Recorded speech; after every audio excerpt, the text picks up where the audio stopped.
you shared some things with me that you have gone through in the past, as well as your diabetes, and that has to do with eating and food. And of course, I think as dancers, we all have a pressure on our thinness, on our weight, on our bodies, and how food comes into that. As I have shared with you, I think right now with the pandemic and people not being able to have their outlets and exercise in a way that they might usually, I think people might have more of a pressure on their bodies. And so, you know, in light of what you just shared about not feeling alone, I would love to open up the conversation with you in any ways that you feel to share about, you know, what you went through. Definitely. With your own body and the eating issue. Yeah. So I don't know if most people know this, but it is hard to always keep fat off when you're doing copious amounts of insulin. It is, and this is not something I really learned until I was older, but I was a yo-yoer, especially in high school. It'd be like one moment I'd be super thin, and that was part of the diabulimia, where I was withholding insulin to stay thin, which obviously is completely horrible for your body. And then, well, let me interrupt you for a second tell people that persons with diabetes, if you don't take care of your diabetes and you let your blood sugars go too high, one of the symptoms is weight loss. So a lot of females, maybe men too, sometimes use that and don't take care of themselves in order to stay thinner. It's called diabulimia. Yeah. So, okay, take it away. Yeah. So it kind of started with that. And I have a twin sister, for those of you that don't know, and she does not have diabetes. And so there's always this comparison between us. And even from day one, I was always more muscular than her, and on average, about 5 pounds heavier. And I got compared by family. I got compared by fellow teachers, fellow friends. We were the exact same size, but I physically looked different than she did. So, you know, and I was actually really lucky at school. They never put, at least verbally, put pressure on me. I had some very encouraging teachers at San Francisco Ballet School. It was definitely more of a pressure I put on myself and a worry I had because of diabetes, that it was all of a sudden going to be uncontrollable and I'd just have weight and not be deemed the ideal ballerina. So I think around the time I was 16, 17, I started occasionally purging, so throwing up my meals, and it would not be every day. It was like whenever I felt anxiety, and I've come to find out I can be a very anxious person. I know, hard to believe with my demeanor, but I am a very anxious person when there's something I cannot control. So a lot of that stems from the diabetes as well. I grew up with this disease that I personally always struggled to control. That I wanted to be carefree.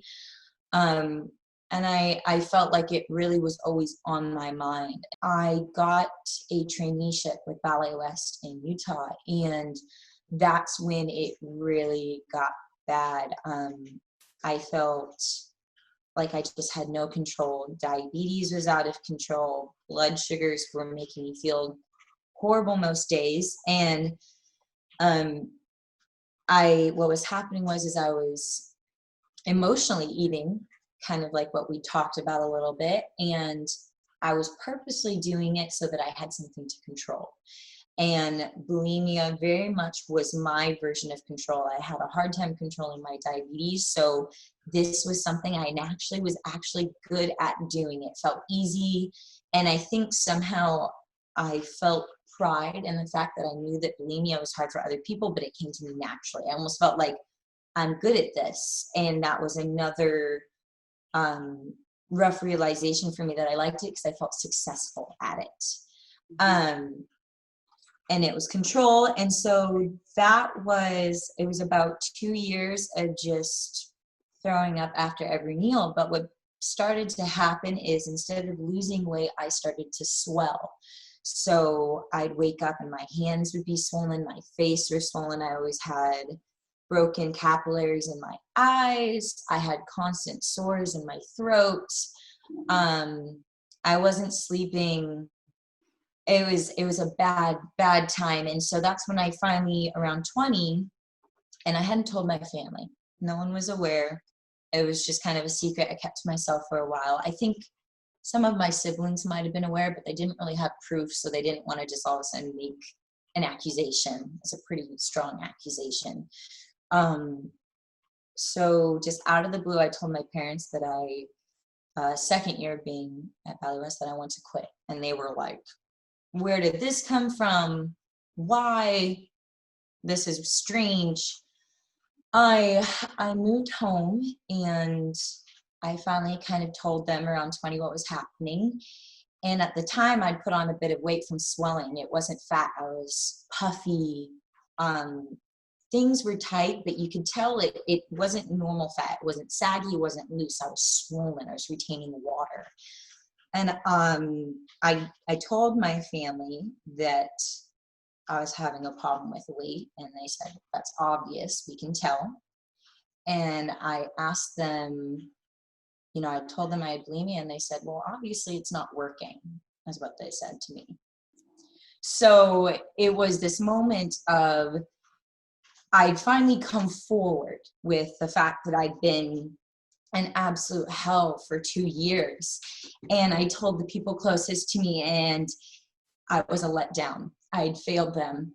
So, and for those of you out there who feel like there is no help, tell people, because you're going to find two things out. You're going to find out that either those people are there for you or they're not. And as soon as you find out, you can go find the people that are there for you. So don't feel alone. We're here. Everyone is here.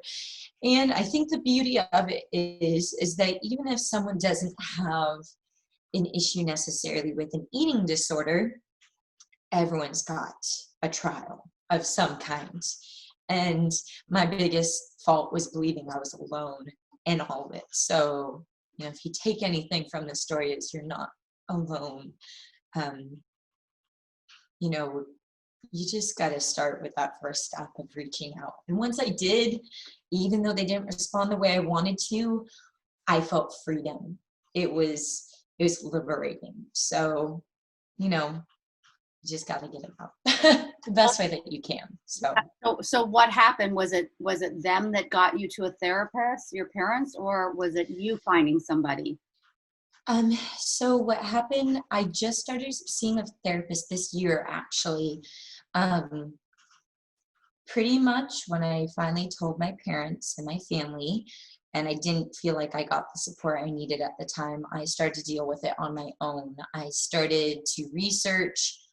I didn't feel comfortable looking for a therapist yet. So the past 5 years, it was me fighting it by myself, which it was a good battle in many ways, but I think it got me to the point where I was ready for a therapist.